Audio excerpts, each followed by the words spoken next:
So you've just got started building your brand on social media, specifically through content creation. Yeah, boy. And you've probably had a couple videos do okay, but everything still seems super unpredictable. There's no structure or system or formula. And then during your downtime, you try to learn from Instagram wizards who basically changes their opinion every month. Not to mention that they just kind of got lucky a few months back and blew up using a trending audio that never really converted to anything. So today, I'm gonna walk you through my fail-proof process that we've used to help multiple businesses not only start to build their brand, but achieve more sustainable results online. So number one, who is your dream customer? Not your could be, not your would be, the customer that you actually like to serve. In this part, we really wanna go deep on the psychographics. What the heck is psychographics? Basically, the psychographics is what's actually going on in your customer's head. What problems are they currently experiencing? What do they desperately want? Not necessarily need, but really want when they find your brand? What do they already need to know or have purchased in the past before you feel comfortable actually selling this client? Where do they currently congregate? I will look for you. I will find you. Are they on Facebook? Are they on blogs? Are they on Reddits? What deep beliefs do they currently hold? I love America and I love the Tide, baby. And what are some things that they're starting to resent? Whenever you get super clear on this, it's gonna make it so much easier whenever you're coming up with your messaging, your content, your ads, your emails, compared to the vanilla, cookie cutter, lifeless, AI generated, corporate style of marketing that will leave you looking like just boring. And if you need some help with this, we have attached down in the description a free digital toolbox to get you started. Actually includes our dream customer worksheet. And we've included some other pretty cool, pretty sweet, pretty slick bonus resources. So if you want to check that out, down in the description, completely free toolbox to get you started. Point number two, the where. Now we've got super clear on who our dream customer is. What platform should you be focused on? So one of the first myths that I want to debunk about what platforms is being omnipresent. You should be on all platforms. Which makes a lot of sense. However, if you don't have an entire content creation team or marketing team, it's going to be very, very difficult to master any of those platforms because you're so focused on so many that you can never actually get good at one. You smart. Master one single platform as you just get started. After you find your dream customer, think about what platforms are they consuming most content from and go deep on that one platform. So I'll give you an example. We recently started working with a fitness center here in Spartanburg, South Carolina. Their dream customer is probably anywhere between the age of 28 to 45, 50-ish. We said, hey, if we're going that wide for a fitness center, they're more than likely going to be on Facebook. More than likely, the 40-year and 50-year dream customer is probably not going to be on Instagram. They're more than likely going to be on Facebook. And you're also going to be able to attract that 28-year-old to 40-year-old on Facebook as well. And whenever we did that, within the first month, we got them their best performing video on the platform ever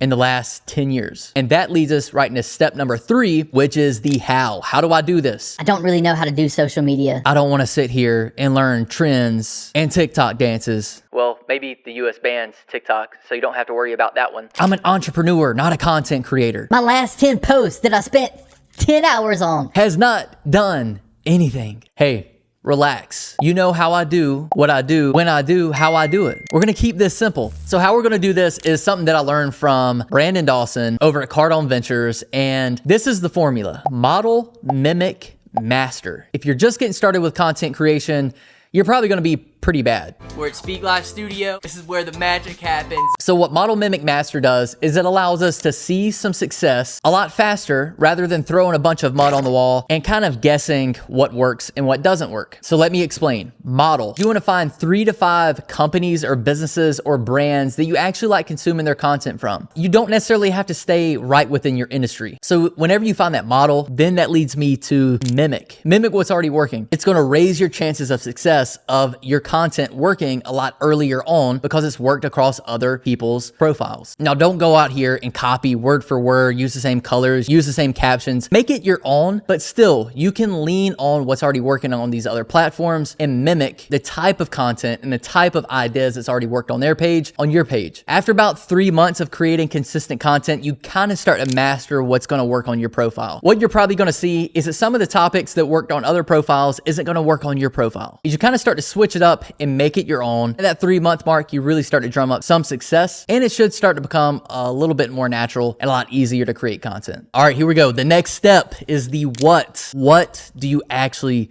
create? The secret sauce here to not overwhelm yourself and to make it crazy simple, because that's how we do what we do when we do how we do it, is to come up with content buckets. So my recommendation is to find 5 key buckets or pillars to put your content topics under. So instead of thinking of 12 individual new topics every single month, create these buckets. So some examples: behind the scenes content, industry insight videos, customer spotlights, bringing them in and actually showcasing their results with your company. That's a great way to expand your reach as well. Community collaborations. You could do giveaways. You could do reaction videos, which is currently working really well. You could do memes. You could do service and product spotlights. You could do Q&As. You could do podcasts. I would probably pick about 5 of those, and then under those 5 buckets, that's where you'll list your individual topics. For me, that just kind of helps me think in pockets of like 5 versus having to think of 12 individual pieces of content that may or may not work. Now, another really cool resource that we've included down in the description is our ChatGPT training that will actually spit out some really fire potential topics for your company. Whatever it is, you can fill it in, and I'll walk you through step by step how you can just type in a few keywords into ChatGPT and it'll come up with anywhere from about 10 to 20 topics that you can choose from each month. So if you haven't paused the video yet to go download that,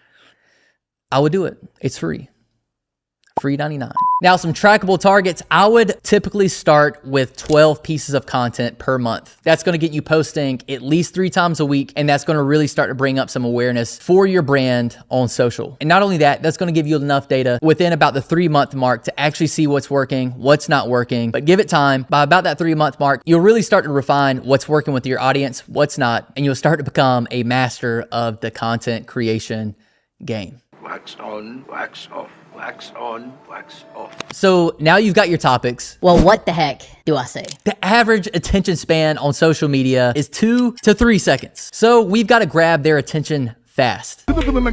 So this formula is the hook, story, offer formula made popular by Russell Brunson. Another thing you've probably heard is hook, retain, reward, which is made popular by Alex Hormozi. Your hook is what you put in the first 2 to 5 seconds in the beginning of the video to make them actually stop. Your story is interesting or entertaining enough for them to actually stick around to the end. And then the offer is the portion where they've actually stayed around long enough to be rewarded or hear your call to action. Here's an example that we use for one of our clients. We wanted to make a video for a local real estate company to attract people that are first-time home buyers. So what did we do? We didn't say, hey, If you're looking to buy a home, we're a great company to work with. we actually started with, hey, you're not ready to buy a home. A real estate company say that you're not ready to buy a home. Instantly, okay, what are they talking about? From there, we went through 3 tips to actually help them prepare to buy a home. So maybe they are prepared to buy a home. If they kind of checked out on all the 3 tips, then great. Maybe we start to move them to the next step. If they're not, if they didn't meet these 3 criteria, now we've started to build that trust with that potential client, To say, hey, these guys aren't out to sell us, they're actually out to help us. which starts to build that brand as a brand that they can trust. Whenever it comes time to actually buy a home, they're more than likely, they should, I would imagine that they would, reach out to this real estate company to learn more about how they could help them in their home ownership journey. And then the offer, I believe, was, hey, shoot us a message if you would like to learn more about how we can help with your first time home purchasing journey. Don't overthink it. Hook, story, offer. Don't start with your name and don't start with something vague or boring like most corporate companies start with. Start with something that's actually going to pique the interest to make someone stop long enough to actually hear what you have to say. So if you want more tips like this, I would love to hear your thoughts down in the description. We're a brand new channel. We want to make sure that we continue to serve you with the most relevant strategies, tips, and tricks. Let us know what you'd like to see next whenever it comes to building your brand online. If you haven't paused the video, definitely hit the link down in the description to download your free toolbox to get started making that fire content to build your brand this year. Catch you next time. Peace.